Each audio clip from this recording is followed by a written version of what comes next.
ጤና ይስጥልን ተማሪዎች እንደምን አላችሁ? ዛሬ የ12ኛ ክፍል የታሪክ ትምህርት ቻፕተር 2.2 አፍሪካን ሬዚስታንስ አጌንስት ኮሎኒያል ኤክስፓንሽን የሚለውን ርዕስ ለማየት እንሞክራለን። በባለፈው ስለ ኢሌጂቲሜት ትሬድ እና ሌጂቲሜት ትሬድ አይተናል። the fact that illegitimate trade refers to the transatlantic slave trade and that started in the 15th century and continued up to the 19th century, and this illegitimate trade was abolished by the Europeans, particularly by the British, because of the Industrial Revolution. After the removal of the illegitimate trade or the transatlantic slave trade, another form of trade was established in West Africa. Such trade was known as legitimate trade.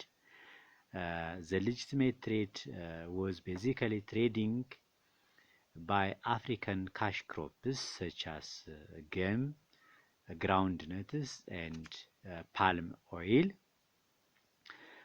So these cash crops replaced African slaves during the 19th century. And as well, we said that this legitimate trade did not benefit the people of Africa as a whole. Rather, it benefited the African ruling classes.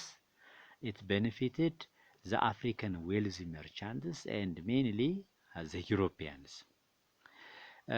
As well, the legitimate trade leads European competition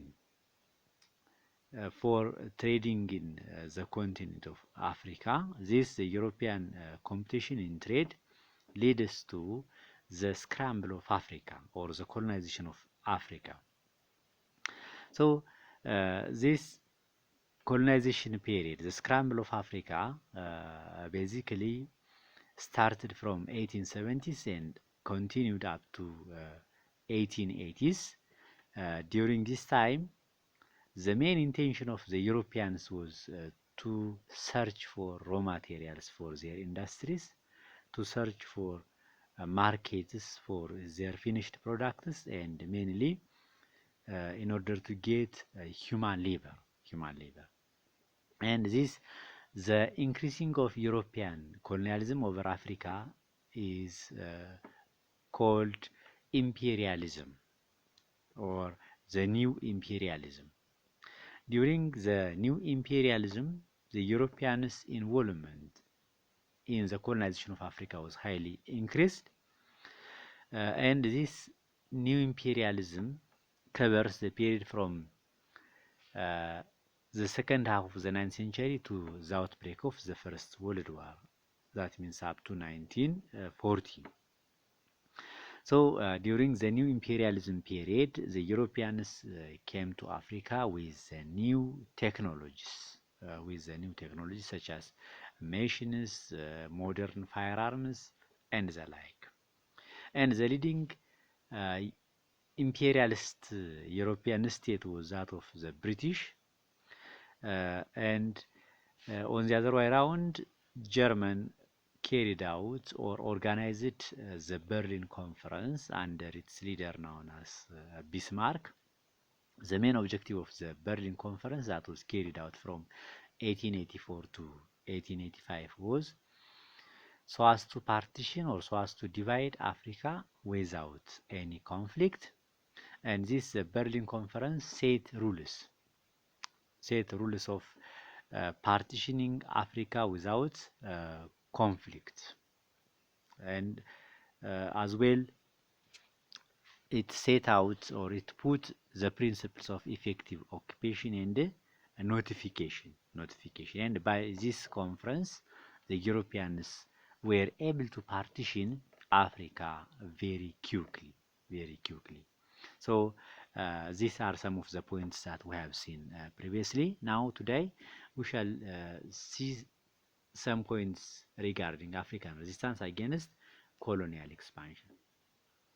ዛሬ የአፍሪካን የጸረ ቅኝ አገዛዝ ትግል እና የቅኝ ግዛት መስፋፋት ነው የምናየው።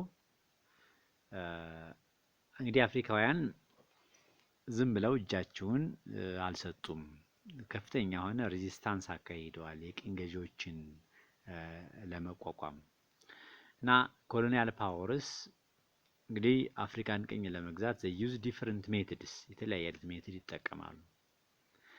they used fake treaties ፌክ ትሪቲዎችን የሐሰት ስምምነቶችን አጭበርባሪ ስምምነቶችን ተጠቅመዋል።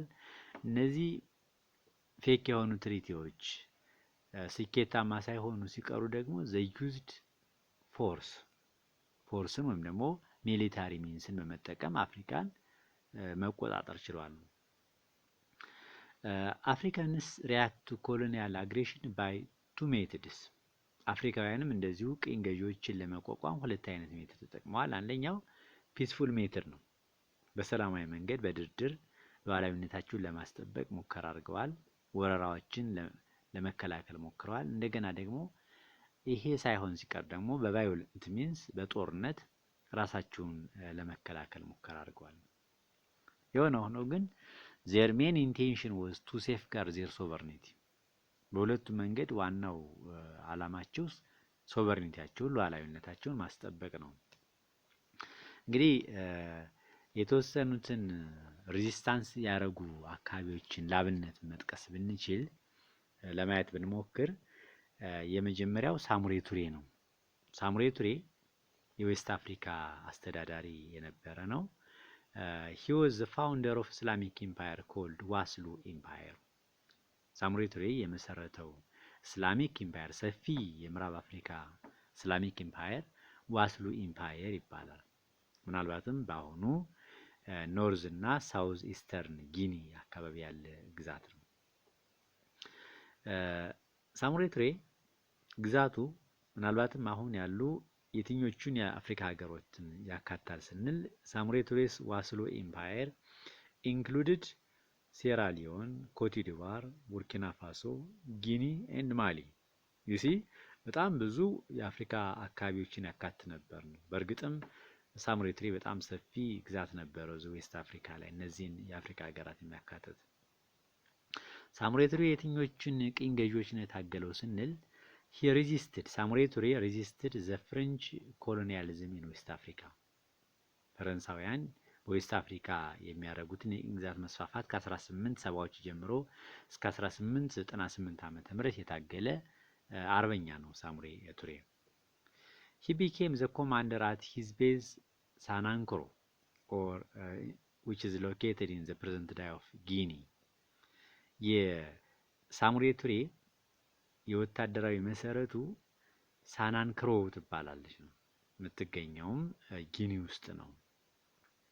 ሳሙሬ ቱሬ used to import firearms via ፍሪታውን በተባለችዋ የዌስት አፍሪካ ግዛት ዘመናዊ የጦር መሳሪያም ኢምፖርት በማድረግ የፈረንሳይን ቅኝ ገዢዎች ለመመከት ጥረት አድርጓል። he controlled gold mine district of ቡሬ which increased his economic strength በተጨማሪም በዚህ በዌስት አፍሪካ የነበረውን የጎልድ ማይን ኤሪያ ቡሬ የሚባለውን በመቆጣጠር ኢኮኖሚክ ስትሬንግዙን መጨመር የቻለ መሪ ነው ሳሙሬ ቱሬ። ሳሙሬ ቱሬ እንግዲህ ዋስሉ ኢምፓየር የተባለው መሪ መሆን ራሱን መሪ አድርጎ ዲክላር ያደረገ በ1878 ዓመተ ምህረት ነው። he proclaimed himself the leader of ዋስሉ ኢምፓየር in 1878 የሳሙሬ ቱሬ የዋስሉ ኢምፓየር ካፒታል ሲቲ ቢሳንዱጉ ትባላለች።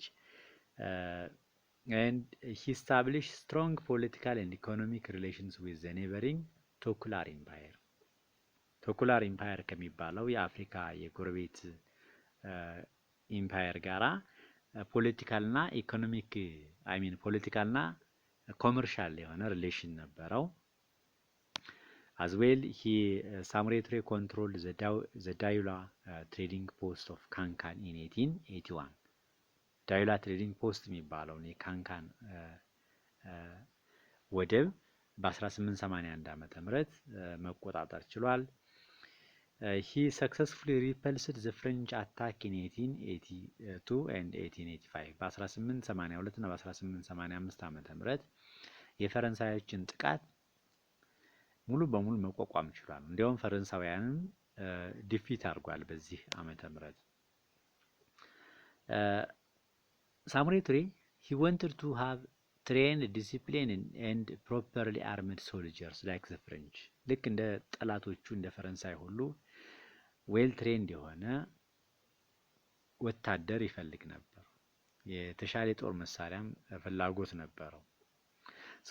የሳሙሬ ቱሬ ቤዚክሊ ቢኮዝ ኦፍ ዘ ፕሬዠር ኦፍ ዘ ፍሬንች የፈረንሳይ ግፊት ሲበዛበት በኋላ he promised to place his empire under the British protection ግዛቱን ለብሪቲሾች አሰልፎ ለመስጠት ለእንግሊዝ ጥያቄ አቅርቧል ነው።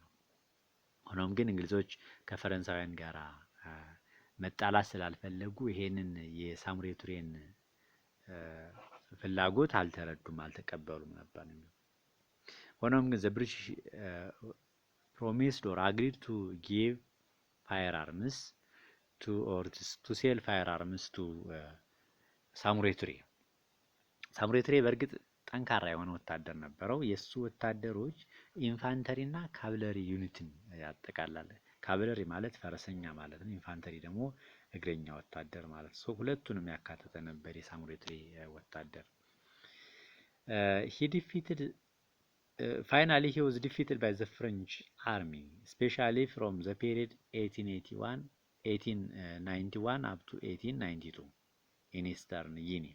መጨረሻ ላይ ግን ከ1891 እስከ 1892 ባለው ጊዜ ውስጥ በፈረንሳይ ወታደሮች ድባቅ ተመቷል ነው። ሳሙሬ ቱሬ እንግዲህ ከአሻንቲ ኢምፓየር ጋራ እና ከሌሎች አካባቢዎች ጋራ አንቲ ኮሎኒያል ኮሊሽን የመመስረት እቅድ ነበረ። ሆኖም ግን አሻንቲ ኢምፓየር አሁን በብሪቲሽ ቁጥጥር ስትሆን ይሄ ፍላጎቱ ከአሻንቲ ጋር ህብረት የመመስረት የጸረ ቅኝ ግዛት ህብረት የመመስረት ዓላማው ፌል ሊያደርግበት ይችላል ማለት ነው። መጨረሻ ላይ ሳሙሬ ቱሬ was captured by or he was defeated by the French in 1898 and exiled to Gabon በ1898 ዓመተ ምህረት በፈረንሳይ ሙሉ በሙሉ ሰረንደር ሆኖ እጁን ሰጥቶ ወደ ጋቦን የሚባለው የግዛት የአፍሪካ ግዛት ሄዶ ሊታሰር ይችላል። በዛም እስር ቤት እንዳለ ህይወቱ ሊያልፍ ይችላል ማለት ነው። this was the end of ሳሙሬ ቱሬ። ሳሙሬ ቱሬ በዌስት አፍሪካ ከፍተኛ የሆነ ትግል ያደረገ አርበኛ ነው። እንግዲህ የአፍሪካውያን ትግል ስናየው ብዙ ስኬታማ አልነበረም።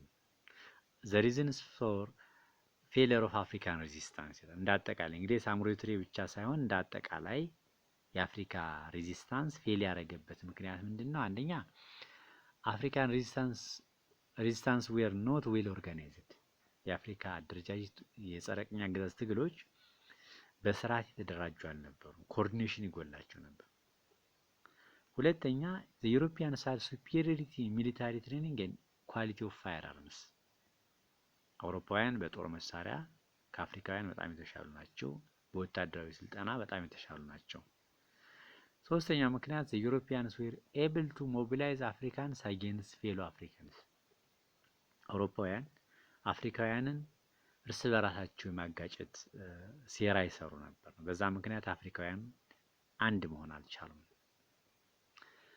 ምናልባትም በዚህ በቅኝ ግዛት የአፍሪካ ሀገራት በቅኝ ግዛት በሚመጡበት ወቅት ብቸኛዋ ቅኝ ገዢዎችን ድባቅ በመምታት ነፃነቷን ያስከበረች ሀገራችን ኢትዮጵያ ናት። በዛም በአድዋ ጦርነት ጀግኖች አርበኞቻችን የኢጣሊያን ቅኝ ገዢዎች በማንበርከክ ነፃነቷን ተጎናጽፋ ቆይታለች ማለት ነው።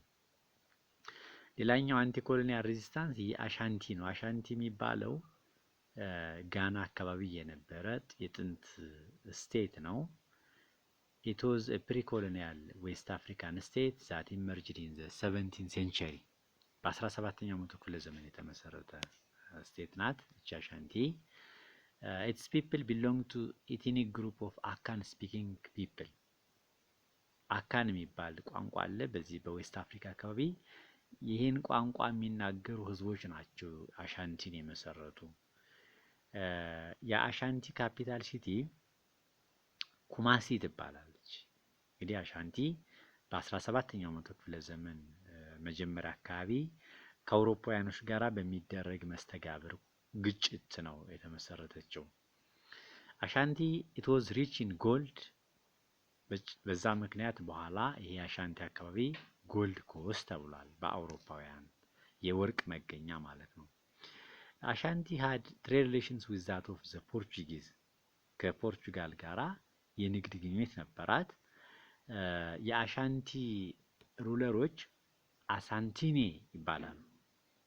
The kings of Ashanti were known as or had the title known as አሳንቲኔ። አሳንቲኔ ማለት የአሻንቲ ነገስታት የሚሰጣቸው የማዕረግ ስም ነው። የታወቀው የአሻንቲ ንጉስ ኦሲቱቱ ይባላል። ኦሲቱቱ ይባላል። ይሄ ሰውዬ የራሱ ቄስ የራሱ አማካሪ ነበረው። ይሄም የኦሲቱቱ ፕሪስት ኮሞፎ አኖኪዮ ይባላል። he organized the Asante Union ኦሲቱቱ የአሳንቴን ህብረት ኦርጋናይዝ ያደረገ ኩማሲ የምትባለዋን የአሳንቲ ካፒታል ሲቲ እንድትሆን የኢምፓየሩ ካፒታል እንድትሆን ያደረገ የአሻንቲ ኮንስቲቱሽን ክሬት ያደረገ ታላቅ መሪ ነው። as well he reorganized and centralized the military of Ashanti. He created a new cultural festival called ኦዲዋራ የሚባለውን የአሻንቲ ካልቸራል ፌስቲቫል የባህል ፌስቲቫል ክሬት ያደረገ መሪ ነው ይሄ ኦሲቱቱ። ይሄ እንግዲህ ኦዲዋራ የሚባለው ካልቸራል ፌስቲቫል የባህል ፌስቲቫል የአሻንቲን ህብረት የሚያመለክት ነው። it symbolized the union of the people of Ashanti. He created the golden stool which represented the ancestor of the Ashanti. ጎልደን ስቶል ወይም ደግሞ የወርቅ በርጩማ የወርቅ ወንበር ክሬት አድርጓል። ይሄ የወርቅ ወንበር ሪፕሬዘንት የሚያደርገው የአሻንቲን ህዝቦች ቅድመ አያት ነው። ቅድመ አያት ወይም ደግሞ አባቶች ነው ሪፕሬዘንት የሚያደርገው። he made gold dust the circulating currency። ሌላ ኦሲቱቱ ጎልድ ደስትን ወይም ደግሞ ቁርጥራጭ ወርቅን የአሻንቲ ዋና መገበያያ አይተም አድርጓል። እንግዲህ የአሻንቲ ኢኮኖሚ ቤዝ ያደረገው በጎልድ ትሬድ ላይ ነው። በተለይ በ18ኛው መቶ ክፍለ ዘመን መጀመሪያ በ1700ዎቹ the economy of Ashanti was based on gold trade, but sometimes later, especially at the 19th century, this gold trade was replaced by the slave trade. ዋናነት በ19ኛው መቶ ክፍለ ዘመን ማለት በ1880ዎቹ ደግሞ ይሄ ጎልድ ትሬድ በስሌቭ ትሬድ ተተክቷል እና በዛም ስሌቭ ትሬድ አሻንቲዎች they exchanged slaves with luxury items and firearms. ስሌቦችን በለግዠሪ አይተም እና በፋየር አርምስ ኤክስቼንጅ ያደርጉ ነበር ነው። እንግዲህ በዚህ በስሌቭ ትሬድ ምክንያት አሻንቲ was in a continuous war especially between 1790 and 1896. ይሄ ስሌቭ ትሬድ በአሻንቲ ኢምፓየር ከፍተኛ የሆነ ጦርነት እንዲቀሰቀስ አድርጓል ነው። በተለይ ከ1790 እስከ 1896 ባለው ጊዜ ውስጥ ይሄ ደግሞ የአሻንቲን ኢምፓየር ዊክን አድርጓል እና በሂደት የትኞቹ አውሮፓ ቅኝ ገዢዎች ናቸው ወደ አሻንቲ ጎራ ያሉ አሻንቲን ቅኝ ለመግዛት ሙከራ ያደረጉ ስንል ብሪቲሾች ናቸው። ብሪቲሾች እንዲያውም ለረጅም ጊዜ አሻንቲን ቅኝ ለመግዛት ሙከራ አድርገዋል ከ1823 እስከ 1873 ዓመተ ምህረት መጨረሻ ላይ በ1874 ዓመተ ምህረት አሻንቲ was invaded by the British and in 1897 again the Ashanti was invaded by አናዘር ካምፔን ኦፍ ዘ ብሪቲሽ። እንግዲህ መጀመሪያ በ1874 ዓመተ ምህረት ተወራው ነጻነታቸውን መቀዳጀት ችለው ነበር። ቆየት ብሎ ደግሞ በድጋሜ እንግሊዞች ድጋሜ ዘመቻ በማድረግ አሻንቲን ተቆጣጥረዋል። በ1900 በ20ኛው መቶ ክፍለ ዘመን መጀመሪያ አካባቢ ዘ አሳንቲኒ ኦር ኪንግ ዋዝ ኦቨርስሪው ፍሮም ፓወር። የአሻንቲ ንጉስ ከስልጣን ተወግዶ አሻንቲ ቢኬም ፓርት ኤንድ ፓርሴል ኦፍ ዘ ብሪቲሽ ጎልድ ኮስት ኮሎኒ ኢን 1902 በ1902 ዓመተ ምህረት የብሪቲሽ ኮሎኒ ፓርት እና ፓርሴል መሆን ትችላለች ማለት ነው። አሻንቲዎች የብሪቲሽን ቅኝ ገዢዎች በመቃወም በአፍሪካ እንደ ምሳሌ የሚጠቀሱ ህዝቦች ናቸው። ሌላኛው ቅኝ ግዛትን በመቃወም በአፍሪካ የነበረው እንቅስቃሴ የኡራቢ ፓሻ ሪቢሊየን ነው። ኡራቢ ፓሻ ግብጽ ውስጥ የነበረ ወታደራዊ መኮንን ነው። የወዝ አን ኦፊሰር ኢን ዘ ኢጂፕሽያን አርሚ። ኡራቢ ፓሻ ሂ ሪቮልትድ አጌንስት ከዲብ ተውፊቅ በሚባለው የግብጽ ደካማ መንግስት በውጭ ኃይሎች የሚዘወረውን የግብጽ ደካማ መንግስት የሚቃወምና እንደዚሁም የውጭ ኃይሎችን ቁጥጥር ማለትም እንግሊዞችና ፈረንሳውያን የመሰረቱት ግብጽ ላይ የመሰረቱን የጋራ አገዛዝ ዱዋል ሩል ስትሮንግሊ ኦፖዝ ያደርግ ነበር። በእርግጥ አህመድ ኡራቢ ወይም ደግሞ ኡራቢ ፓሻ ሂ ቢጋን ሪፎርምስ ኦፍ ኢጂፕሽያን ሚሊታሪ ኤንድ ሲቪል አድሚኒስትሬሽንስ በግብጽ የተለያዩ ወታደራዊ ለውጦችን የሲቪል አድሚኒስትሬሽኖችን ኢንትሮዲዩስ አድርጓል።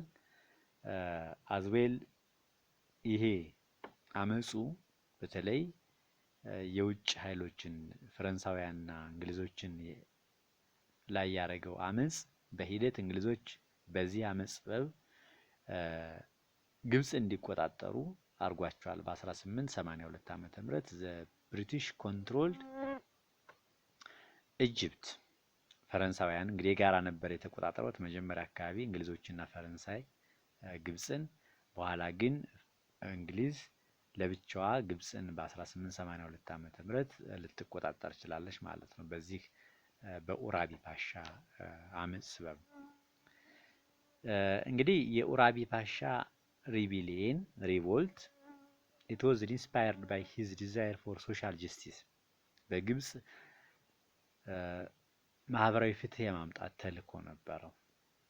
እንግዲህ ኡራቢ ፓሻ ወይም ደግሞ አህመድ ኡራቢ he wanted to free Egypt as well Sudan from foreign control ግብጽን ብቻ አይደለም ሱዳንን ጭምር ከውጭ ኃይሎች ነፃ የማድረግ ከፍተኛ የሆነ ፍላጎት ነበረው።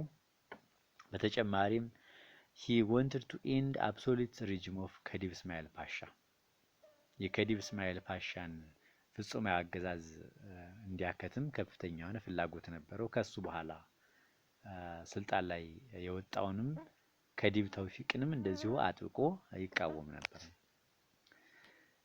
በተጨማሪም he was also against the aristocracy of Ottoman Empire የኦቶማን ኢምፓየር አሪስቶክራሲዎችን መኳንንቶችን ግብጽ ውስጥ የነበሩትን መኳንንቶች ስትሮንግሊ ሪዚስት ያደርጋል።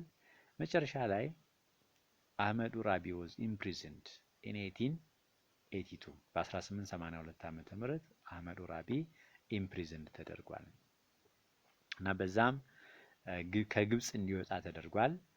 so he left Egypt in 1882 and he went to Ceylon or Sri Lanka ሲሎን ወይም ደግሞ ስሪላንካ ወደምትባለው የህንድ ግዛት አካባቢ ተሰዷል በ1882 ዓመተ ምህረት። ቆየት ብሎ በ1902 ዓመተ ምህረት ከዲብ አባስ የተባለው የግብጽ መሪ ወደ ሀገሩ እንዲመለስ አድርጎታል ነው የሚለው። ይሄ የኡራቢ ፓሻ ሪቢሊየን ሪቮሉሽን ግብጽ ውስጥ ማስ ፖለቲክስ እንዲኖር ወይም ደግሞ የብዝሃነት ፖለቲካ እንዲኖር መሰረት ጥሏል። በተጨማሪም his rebellion or his political ideology inspired the political activities in living in ሳይሎን ላይ ወይም ስሪላንካ ላይ ላሉ ፖለቲካል አክቲቪስቶች ከፍተኛ የሆነ መነቃቃትን ፈጥሯል። ሌላኛው አንቲ ኮሎኒያል ሬዚስታንስ በአፍሪካ ውስጥ የመሃዲስት ሙቭመንት ኢን ሱዳን ነው። ዘመሃዲስት ሙቭመንት ኢን ሱዳን እንግዲህ መሃዲስቶች ወይም ደግሞ ደርዊሽስ ይባላሉ ወይም ደግሞ አንሳርስ ይባላሉ። ዜ ቢጋን ሪቢሊየን ኢን 1881 በ1881 ዓመተ ምህረት ነው አመጽ የጀመሩት። የመሃዲስት እንቅስቃሴ በሱዳን ላይ ዋና አራማጁ ወይም ደግሞ ዋናው መሪ ሙሐመድ አህመድ ይባላል። ሙሐመድ አህመድ was a holy man from ዶንጎላ። እንግዲህ የእስልምና እምነት ቅዱስ ሰው ነው ተብሎ የሚታሰብ የእስልምና እምነት ቅዱስ ሰው ተደርጎ የሚወሰድ ሰው ነው ይሄ ሙሐመድ አህመድ። ዶንጎላ ከተባለው የሱዳን ግዛት የተነሳ ሰው ነው። he declared that he was expected ማሃዲ ራሱን ማሃዲ ወይም ደግሞ ኢስላሚክ ሴቪየር የእስልምና እምነት ጠባቂ አድርጎ ይፈርጃል። በዛም ራሱን አልማሃዲ ብሎ ይጠራል። እንግዲህ ሙሐመድ አህመድ he was the leader of anti-colonial and religious revivalist movement። አንደኛ ቅኝ ገዢዎችን በመቃወም እንቅስቃሴ ያደርጋል። ሁለተኛ ደግሞ የእስልምና እምነትን ለማደስ ለማጠንከር ከፍተኛ የሆነ ትግል ያደርጋል። የፖለቲካና የእምነት ጉዳዮችን ያጣመረ ነው የሙሐመድ አህመድ ትግል ማለት ነው። ሙሐመድ አህመድ በዋናነት he resisted against Anglo-Egyptian rule in Egypt። እንግዲህ መጀመሪያ ግብጾች ነበሩ ሱዳንን የተቆጣጠሩት። በኋላ ግን ግብጾች በእንግሊዞች ቁጥጥር ስር ሲሆኑ እንግሊዞች ሱዳንንም አብረው ማስተዳደር ጀመሩ ማለት ነው። በዋናነት ሙሐመድ አህመድ he fought against the Anglo-Egyptian army የእንግሊዞችና የግብጾችን ወታደር ነው የተዋጋው። በተለይ አባ በሚባለው የጦር ሜዳ በ1881 ዓመተ ምህረት he defeated the Anglo-Egyptian army የእንግሊዝና የግብጽን ወታደር አባ በተባለው የጦር ሜዳ ድባቅ መቷል ነው የሚለው። በ1883ም እንደዚሁ ኮርዶፋን በሚባለው የሱዳን ግዛት የእንግሊዝና የግብጽን የጦር ሰራዊት ማሸነፍ የቻለ ነው ማለት ነው። እንዲያውም ይባስ ብሎ የእንግሊዝን የጦር አዛዥ ቻርልስ ጎርደንን በ1885 ዓመተ ምህረት ኪል አድርጓል ወይም ደግሞ ገሏል። በኋላ ሙሐመድ አህመድ was replaced by another ማሃዲስት ሊደር known as ካሊፋ አብዱላህ። ካሊፋ አብዱላህ በተባለ ሰው ተተክቷል። ይሄ ካሊፋ አብዱላህ በሱዳን የሚታወቀው he set up strong administrative system based on ቁርአን መሰረት ያደረገ ጠንካራ የአስተዳደር ስርዓት በመዘርጋት ነው። መጨረሻ ላይ ካሊፋ አብዱላህ was defeated by Anglo-Egyptian army under General Kitchener at the Battle of Omdurman in 1898። ካሊፋ አብዱላህ እንደ ሙሐመድ አሊ የግብጽና የእንግሊዞችን ወታደር መቋቋም አልቻለም ነበር። ኦምዱርማን በተባለ ባትል በ1898 ዓመተ ምህረት ሙሉ በሙሉ ተሸንፏል በጀነራል ኪችነር በሚመራው የግብጽና የእንግሊዝ ሰራዊት። ከዚህ በኋላ እንግዲህ ከኦምዱርማን ባትል በኋላ እንግሊዞችና ግብጾች በጋራ በመሆን በሱዳን ላይ አዲስ አስተዳደር መስርተዋል ነው። ይሄም አስተዳደር አንግሎ-ኢጂፕሽያን ኮንዶሚኒየም ሩል ይባላል። አንግሎ-ኢጂፕሽያን ኮንዶሚኒየም ሩል ወይም ደግሞ የግብጽና የእንግሊዝ የጋራ አገዛዝን መስርተዋል ማለት ነው። የመጨረሻውና ሌላኛው ቶፒክ ዘማጅማጅ ሪቢሊየን ነው። ማጅማጅ ሪቢሊየን የተቀሰቀሰ ለሚለው ታንጋኒካ ወይም ደግሞ ታንዛኒያ የምትባለው የምስራቅ አፍሪካ ሀገር ላይ ነው። መቼ? በ1905 ዓመተ ምህረት የትኞቹን የአውሮፓ ኃይሎች በመቃወም ጀርመኖችን። መሰረታዊ ኮዙ ምንድነው? The Maji-Maji rebellion was caused by the imposition of heavy taxes and forced labor። ጀርመኖች በታንጋኒካ ህዝብ ላይ ጫኑት ከፍተኛ የሆነ ግብርና የጉልበት ብዝበዛ ምክንያት የተነሳ አመጽ ነው ይሄ። እንግዲህ የአመጹ ሲነሳ በዋናነት ኢታታክ ኦል ፎሬነርስ ሚሽነሪስ አድሚኒስትሬተርስ ኤንድ ዜር ስዋሂሊ አረብ ክለርክስ የውጭ ነዋሪዎች ላይ ያተኮረ ነበር በዋናነት ጥቃቱ መጀመሪያ አመጹ ሲቀሰቀስ ማለትም ሚሽናሪዎችን አድሚኒስትሬተሮችን እና የመሳሰሉትን ሰዎች and it was a spontaneous revolt with no central planning በእርግጥ አመጹ የታቀደ እና የተደራጀ ሳይሆን በስሜት ነው የተካሄደው spontaneous ነው It was unique in the history of African resistance to colonialism by its beliefs in the power of spirit to overcome lack of African unity and European mission gains ምናልባትም በአፍሪካ የጸረ ቅኝ አገዛዝ ታሪክ በጣም ዩኒክ የሚያደርገው ምንድነው ስፒሪት ወርልዱን መንፈሳዊ ዓለሙን የአፍሪካን የአንድነት ችግር ሶልቭ ለማድረግ መጠቀሙና የአውሮፓውያን የጦር መሳሪያ የበላይነት ሶልቭ ለማድረግ ተጠቅሞበታል ይሄን እምነታዊ አስተምሮ ነው ደግሞ ስፒሪት ወርልዱን እንግዲህ ማጂ በስዋሂልኛ ቋንቋ ዋተር ማለት ነው ማጂክ ዋተር እንደማለት ነው እና ይሄም የዚህ የማጂ ሪቢሊየን መሪዎች ምን ብለው ያስተምሩ ነበር they taught that the